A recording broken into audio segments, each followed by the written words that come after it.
Okay, we're doing two videos in one. So let's take a look at change of base. So let's take number 4 and just turn it into exponential form. So we can just say 2 squared. Change of base.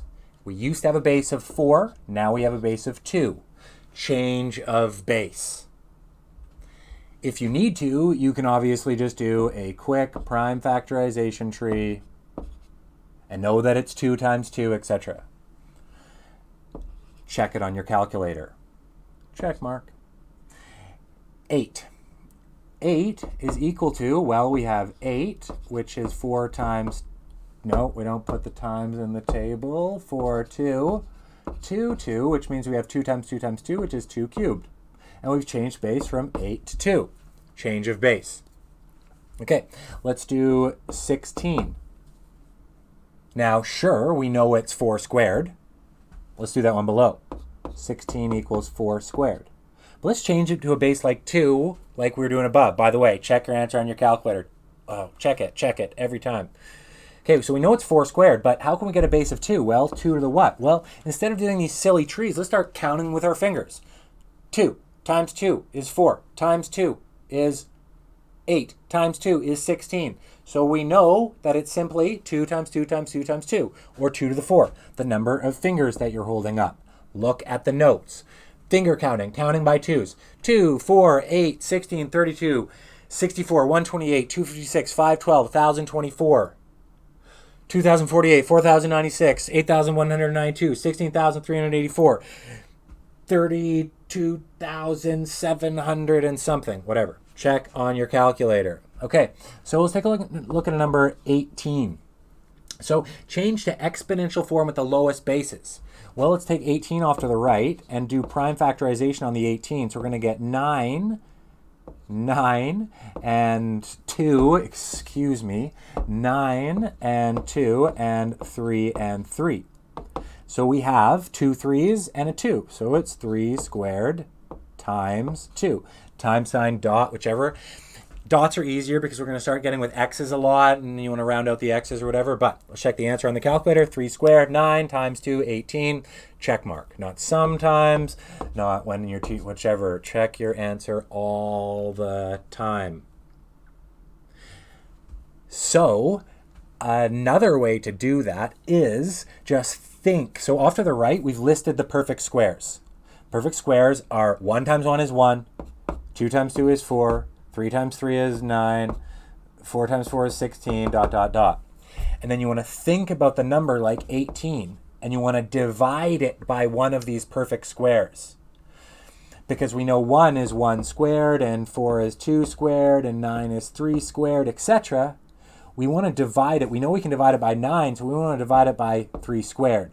Then we know that the rest of it's 2. So lots of little idiosyncrasies. If you want to do quicker ways than the prime factorization tree, it's going to be helpful to know our perfect squares off to the right in the notes. So let's do that method this time. So 54, well, let's look at our perfect squares. 1, 4, 9, 16. I'm going to do 2 more. 7 times 7 is 49. I'm above in the box. 8 times 8 is 64. Well, we can't divide 54 by one of those. So what about perfect cubes? Well, let's list some perfect cubes. So 1 times 1 times 1 is 1. 1 cubed is 1. 2 cubed is 8. 2 times 2 times 2 is 8. 3 cubed is 27. 4 cubed is 4 times 4 is 16 times 4 is 64. Now, I can divide this 54 by 27, and we know it's 3 cubed. And on the calculator, when we divide 54 by 27, we get 2, so times 2. Check it on the calculator, 3 cubed times 2, 54, check mark. Ooh, I haven't circled any of my answers. Circle your answer, circle your answer, circle your answer, circle your answer, circle your answer, circle your answer. It'll be very helpful to very quickly scan your page and quickly go, these are the answers, this is what I'm looking for. My last circle, I accidentally hit the 3. Okay, continuing. So what do we got here? We've got 4 cubed. So it says change to exponential form with the lowest bases. So in your notes, you can see that I put brackets around the 4. That's allowed. Why not? It's the same. Now we know 4 is 2 squared. So as you can see in the notes off to the right, I've written 4 equals 2 squared. If you have difficulty remembering some of this stuff, then write that down or print off the notes and highlight it or whatever. But I'm just going to be going quicker. So I'm going to replace 4 with 2 squared, and then I'm going to do what's called carry everything else down, which means put everything that you haven't touched down. So all I did was work on the 4. So circle the part of the question that you're working on. Do it off to the right, haha. Then bring it back into the question. 4 is 2 squared, so I'm going to replace 4 with 2 squared, and then I'm going to carry everything else down. Now, I've learned from before that if I have exponents to exponents, from the last section, we just multiply the exponents. 2 to the 6. Circle my answer. Check the answer. 4 cubed equals 64. 2 to the 6 equals 64. Check mark. So we've successfully changed to a lower base. They may ask you to change to a whichever higher base or a different base or a specific base or whatever. Either way, off to the right, 6 cubed. Notice I go down the page. It's way prettier. Lots of the times you're not going to bother writing this for whichever. Don't write anything right now, and then you're going to put your questions side by side, and you're just always going to go down. It's going to be way prettier. You're going to use way less space. Either way, write with lowest bases. Well, 6, let's put brackets around that 6. So 6, well, 6 isn't one of my perfect squares or perfect cubes from above. I'm going to box the perfect cubes. It's not one of my perfect squares. It's not one of my perfect cubes. But we know 6 is just 2 times 3. So let's have some fun with it. 2 times 3. And then I was working on the 6, so carry everything else down. Now we've got an exponent of 1 and an exponent of 1. We can multiply the exponent. So we get 1 times 3 is 3. And 1 times 3 is 3. Circle our answer. Check our answer. 6 cubed equals 216. 2 cubed is 8. 3 cubed is 27. 8 times 27 is also 216. Check mark. Great. So what if we're working with a question where we need to do more than that? So let's take 4 cubed times 8 squared. Well, we need to find the same base. So 4 is 2 squared and 8 is 2 cubed. So I can replace the 4 with 2 squared, still cubed, and then I can replace the 8 with 2 cubed, still squared. Then I'm going to get a better 2 on the inside of those brackets there on the left. So I replace the 4 with 2 squared, still cubed. I replace the 8 with 2 cubed, still squared. Now I'm going to work on it. So I have exponents to exponents, so I'm going to multiply the exponents like we learned in the last section. So we get 2 to the, 2 times 3 is 6, times 2 to the, 3 times 2 is also 6. Then we're multiplying with the same base. So now we're 2 sections ago, and we're adding the exponents. So 6 plus 6 is 12. Circle our answer, check our answer. 4 cubed times 8 squared equals, excuse me, 4 cubed times 8 squared equals 4,096.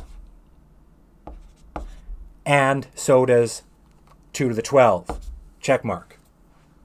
So change to whatever base you want to. So for example, off to the right in the box is 64 cubed 3 times. Well, 64 is 8 squared, 4 cubed, and 2 to the 6. So you can replace them with any of those. Then multiply the exponents, and then make sure that they're all the same. And figure out so many different ways to do math on your own. Okay, so that's change of base. Now we're on to negative coefficient laws. So we're going to have a couple. So let's take a look at negative 2 squared. Well, this is just a negative in front of the definition of 2 squared is 2 times 2. So it's just negative times a positive, different minus, and the answer is negative 4.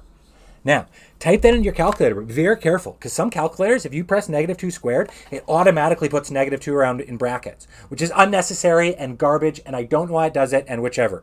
So, be very careful that you understand exactly your calculator works, be able to type stuff in like negative 2 squared, make sure that the answer is negative 4, and check mark. So, let's go down the page. And first of all, negative numbers without brackets stay negative. because it's just a negative way off to the left, etc. So let's take a look at negative 2 cubed. Well, this negative is part of the negative 2 because it's all being cubed. So that's negative 2 times negative 2 times negative 2. And a negative times a negative times a negative. We have 3 negatives. That's an odd number of negatives.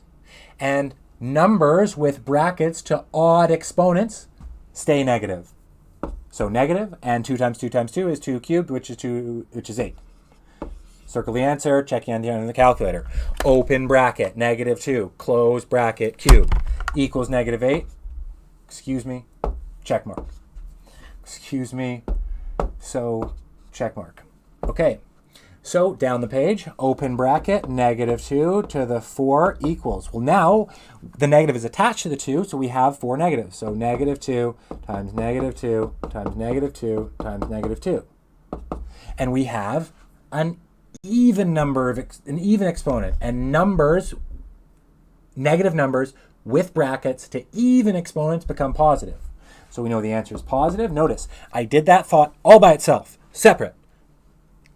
The signs first, then the numbers. 2 times 2 times 2 times 2 is 2 to the 4, which is 16. Circle your answer. Check the answer on the calculator. Open bracket, negative 2, close bracket to the 4 equals 16. Check mark.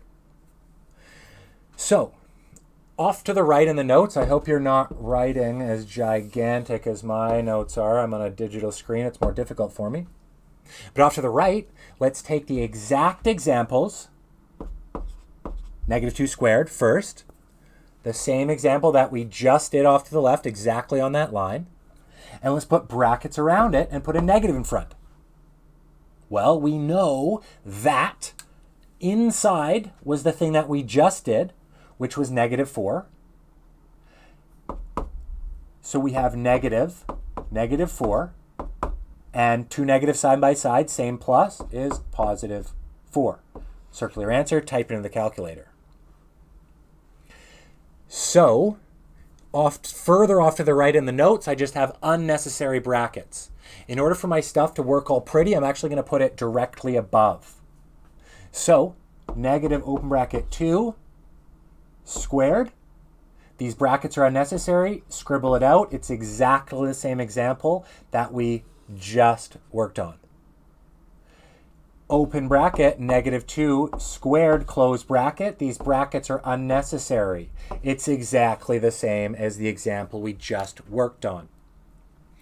The question that we just did, underlined, those brackets are absolutely necessary.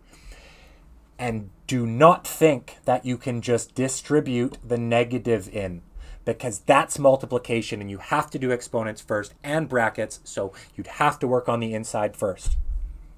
Okay, so off to the right of the second example we did, let's take the, let's take the same example that we did, so it's perfect, negative 2 cubed, negative 2 brackets around it, cubed, the exact example that we did to the left, and throw a negative in front. Well, I'm going to do it in my head this time. Negative 2 to the exponent cubed is an odd exponent, which this part is going to be negative. 2 cubed is 8, so negative 8. And then I have a negative in front, and a negative makes a positive. So positive 8. Circle my answer, type it into the calculator. Negative open bracket, negative 2 close bracket cubed equals positive 8. Okay, again, the same example off to the right, negative 2 to the 4. And we'll throw a negative in front of that one. Well, we just did this part off to the left.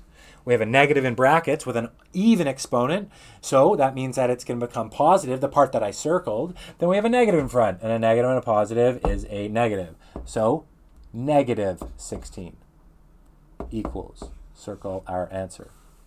So, see the simple stuff on the left, understand how that works. Then think about those examples with negatives in front. And remember, top right, unnecessary brackets. Be very careful with unnecessary brackets. So that's change of base and negative coefficient laws. So we've seen adding, subtracting, exponents, multiplying exponents, change of base, and negative coefficients. So let's now look at negative exponents.